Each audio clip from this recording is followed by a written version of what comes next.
Alright, so we're starting this today. I already got everything unboxed. Pretty much what I have to do is pull the tie rods in up, pull the tie rod ends off, pull the boots off, and then take one of these off. I gotta look at the instructions, see which one it is, and then take this one off too.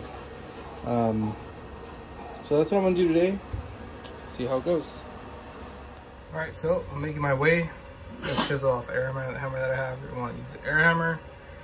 So I just came in here, started chipping away. Seems like it's coming up.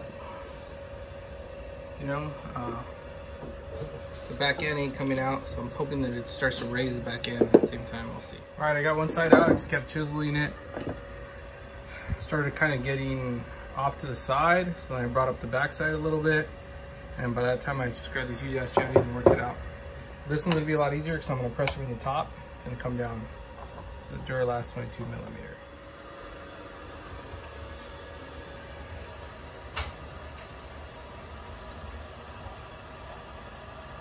Got kind of tight, so.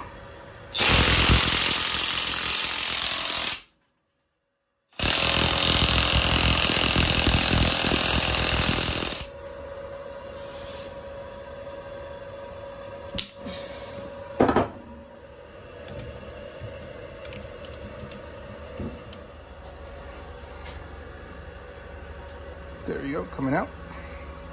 Then I'll do the next. All right, so the rack is prepped. Everything's off. That's in right here. I haven't done this one yet. I think I need to wait till those other bolts come free. So I'm gonna finish this step with on the job as it goes on. So tomorrow I'm going to make my way into all my bushing inserts. All right, so today I'm gonna install the spacers. This is for the big brake kit. There's no more of the dust shield for the brakes. So these go on here, those go on there, a little bit of grease, get that landed and then set off to the side.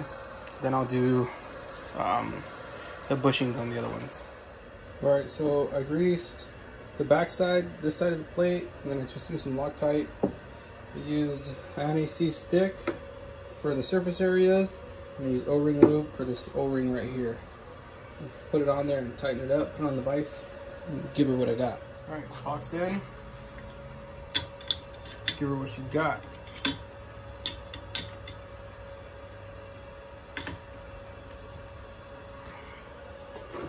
Just like that. And then get them nice and tight.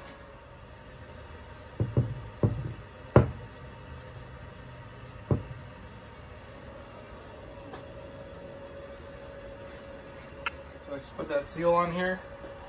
Just a little mini dead blow.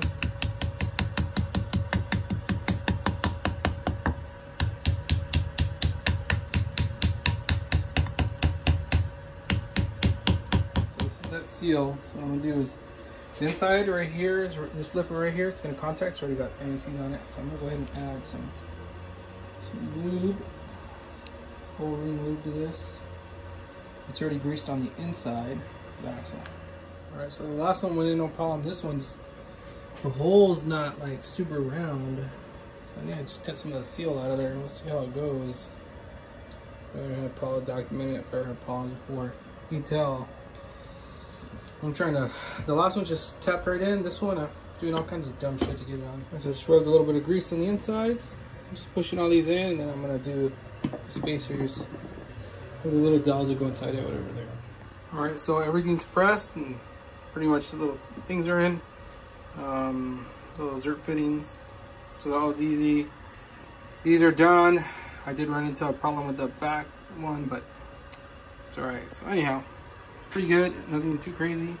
Just took a little bit of time. Not that big deal. So the rack's done. Those are pretty much good to go. These are good to go. I'm gonna get the bolts so I can bolt on the brakes. I don't know if I'm gonna put them on now or not. I might just mock them up just so that they look good, but yeah. So, all right, so on these, this is an OEM bolt. This is a big brake kit bolt. Same bolt, one's longer. They actually don't fit. They just pass through. So what you guys are gonna need is an M14 by 1.25. When I did, I got it the same length for this. This is the adapter kit for the big brake kit. It's It's actually a little longer because King Bolt didn't have quite the same size, but so now I gotta punch these holes out. So I got this right here. The way I try to get this as precise as possible is, let me see, let me zoom out. Because what I'm gonna do is I'm gonna put this in here, grab my punches, find the punch. I'm gonna chuck the punch, put it in there, get it completely centered, pull the punch out, then get the bit that coincides with that, which is gonna be this size right here. And then go ahead and drive that through so I can have the most precise hole I can get off what I'm working with.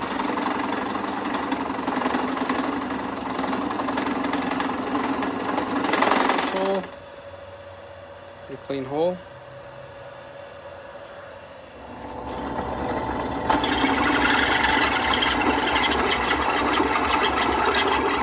Taking fitment, it is a real nice tight hole. It's the same hole. Yep, and the line's just fine. All right, so it looks like it fits. Everything's good. Everything lines good. So I'm almost done dressing up the spindle. It's a little bit more work than the rest of this stuff.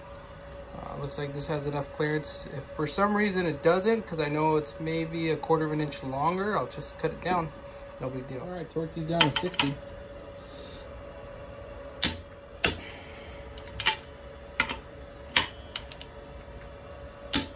All right, so that's about as far as I can take these two. I put some red Loctite on these. You see it coming through. So I think they're done now.